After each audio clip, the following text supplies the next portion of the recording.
My original SaluSpa pump finally died after 4 full seasons of use. That means it ran a collective 2 years, but to be fair, that was with a lot of upkeep. I hooked it up this year and found it was leaking from the heater, and the heater was actually turning off and on repeatedly for some reason. It still heated the tub, but I didn't like that it was constantly switching off and on. It seemed dangerous, so I decided to call the time of death and start looking for a replacement. I found you can't just buy a pump. eBay had a few pumps that were used, but the price was so crazy you might as well just get a whole new tub and pump. I was having trouble finding the same size tub.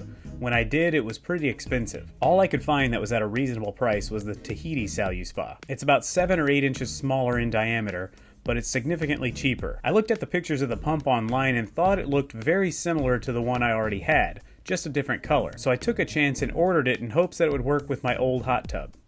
When it arrived, I found that they were nearly the exact same. Here's the specs. So if you check out this one here, this is my original pump. It has 10 gallons per minute flow rate. It runs 12 amps. And let's go see what the other one looks like. And this one is also maximum flow rate of 10 gallons per minute and 12 amps. So it's pretty much the exact same pump. Should heat just as good as the other one did and hopefully last as long as the other one did.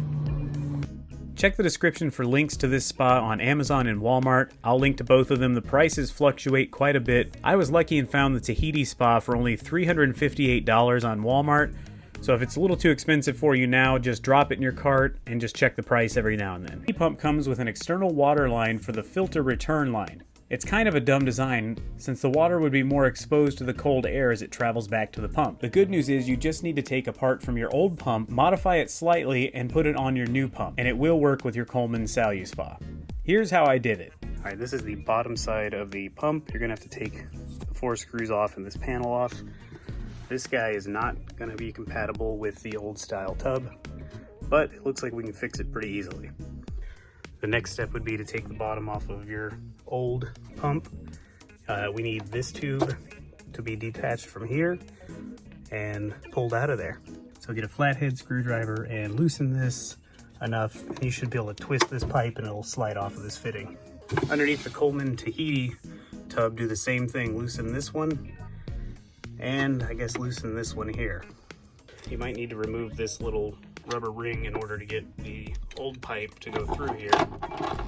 This is your old pipe that came from your old pump. You're gonna have to take this clamp. So here I'm showing you how I put the old pipe into the new pump. I found after doing this, you'll need to cut some of this pipe off. It's a little too long, so be sure you watch the whole video before following this step by step. And then just gently put it in place. And then all you have to do is tighten this down. Next, you're gonna have to probably cut some of this off. This one sticks out much farther than this one does up here, the stock one.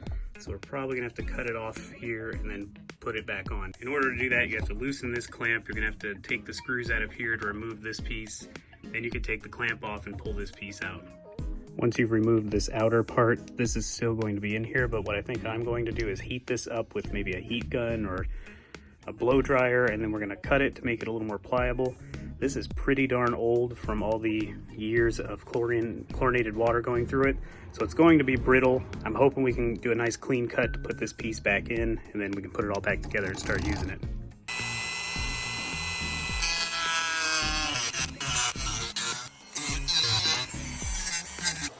So the hairdryer wasn't enough heat. We decided to dip the tip of the tube in some near boiling water, and that made it so much easier to put that piece back in. Be sure to let it cool a little bit first so you don't burn yourself. What we found worked best was cut it off, and then we actually dipped the hose into boiling water. I don't know if it was fully boiling, but it was very hot water, into a little jar of very hot water for a short time to loosen this up. And then this was able to slide in a whole lot easier, and now we can put it back together. All right, this is looking a lot better. Now I just need to tighten down the hose clamp on here again, put together the coupler, whatever you want to call this thing, put that back together on there, and then hook it all up. All right, got it all hooked up. I did not hook up my bubbles. I don't plan to. I never really used them anyway, but it looks like it would work with this tub. The controls are a little different. When you first plug it in, this is going to look really dim. You have to hold the power button, and that will brighten it up, and then you can turn on your stuff. Other than that, it seems to be exactly as the other one. We even put the new lid into here because this original one actually went flat probably 2 years ago.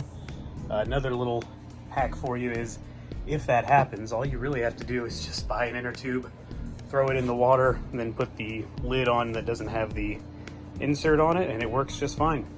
One more thing to note is the filters are the exact same. They're the VI, or 6, I assume, in Roman numerals. You actually get 2 new ones of these. These are still my original ones. They still work just fine, so I'm just keeping the other ones as backup parts. Overall, I'm very happy I was able to get this working. No leaks, thankfully. I've been checking that. No leaks. The tub is definitely smaller by probably about 8 or 9 inches. The other tub is the one that comes with this pump. So I'm really happy to keep my larger tub with just a little bit of modification to the original. The good news is, if this tub ever happens to get a leak or ends up going flat and I can't fix it, I still have the other one. I can still turn this pump back into, actually fairly easily, I can put it back to the other way because I have all the original pieces, and I can just inflate the other tub and keep on hot tubbing. I'm still amazed the first video did so well. I knew I wouldn't keep the old one running forever, so this was a nice alternative. Leave me a comment and let me know if you end up doing this project to replace your pump. Thanks for watching.